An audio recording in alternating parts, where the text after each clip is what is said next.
আসসালামু আলাইকুম দর্শক। ইশরাক হোসেনকে মেয়র ঘোষণার দাবিতে আন্দোলন অব্যাহতভাবে চলছে এবং আজকে শহর জুড়ে ব্যাপকভাবে বিস্তৃত ছিল।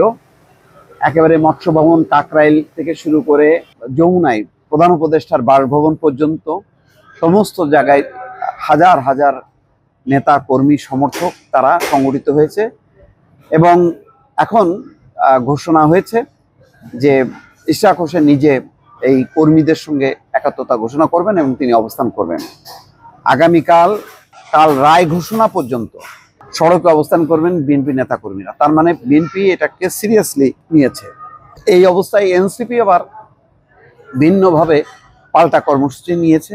এনসিপির যে অবস্থান, সেই অবস্থান বিএনপির সাথে যদি তুলনা করা যায় খুবই নগণ্য। নগণ্য সংখ্যক কর্মী নিয়েও তারা পুরো নির্বাচন কমিশনের পদত্যাগ চাইছেন।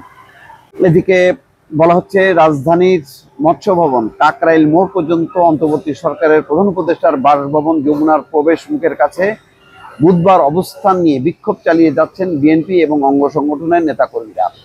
বিএনপির দায়িত্বশীল সূত্র বলছে, আগামীকাল বৃহস্পতিবার রায় ঘোষণা পর্যন্ত দলটির নেতাকর্মীরা রাস্তায় বসে বিক্ষোভ কর্মসূচি চালিয়ে যাবেন। নেতা কর্মীরা যাতে ক্লান্ত হয়ে না পড়েন সেজন্য থানাভিত্তিক সময় ভাগ করে দেওয়া হয়েছে। যেমন আজ রাত 10টা পর্যন্ত সুনির্দিষ্ট কিছু থানার নেতা কর্মীরা মৎস্য ভবন এবং কাকরাইল এলাকায় অবস্থান নিয়ে বিক্ষোভ করবেন। এরপর রাত 10টা থেকে সকাল 10টা পর্যন্ত সুনির্দিষ্ট থানার নেতা কর্মীরা কর্মসূচি চালিয়ে যাবেন। ইশরাক হোসেন সমর্থকরা 14ই মে থেকে নগর ভবনের সামনে অবস্থান নিয়ে বিক্ষোভ কর্মসূচি পালন করে আসছিলেন। গতকাল মঙ্গলবার অন্তর্বর্তী সরকারকে আলটিমেটাম দেওয়া হয় এবং আজকে সকাল 10টার মধ্যে এই দাবি পূরণের দাবি করা হয়েছিল।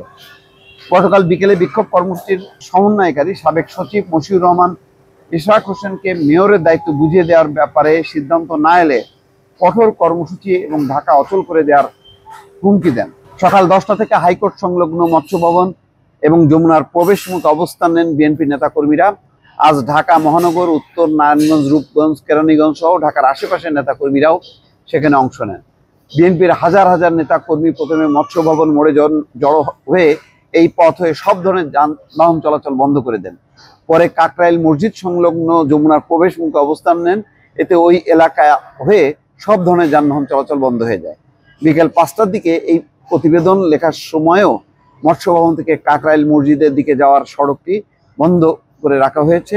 এর আগে বিকেল 4টার দিকে বৃষ্টি নামে। এর মধ্যেও বৃষ্টি উপেক্ষা করে বিএনপির নেতাকর্মীরা মিছিল এবং স্লোগান অব্যাহত রেখেছে। সামাজিক যোগাযোগ মাধ্যমে বিএনপির বৈদেশিক বিষয়ক কমিটির সদস্য ইশরাক হোসেন বলছেন, সংহতি জানাতে তিনিও বিএনপি নেতাকর্মীদের সঙ্গে অল্প সময়ের মধ্যে হাজির হবেন। দর্শক, বুঝতেই পারছেন পরিস্থিতি কিন্তু যেই অবস্থায় যাচ্ছে, এটা শুধু ইশরাক হোসেনের মেয়র ব্যাপার না।